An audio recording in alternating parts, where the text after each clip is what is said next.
Plano mo rin bang magkaroon ng sariling bahay soon? Uy, yan ang life goals.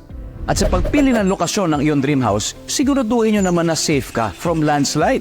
So here are some tips. Kung maiiwasan, huwag magtayo ng bahay sa matatarik na lugar. Iwasan din ang mga lugar na may malalambot na lupa at basag-basag na bato.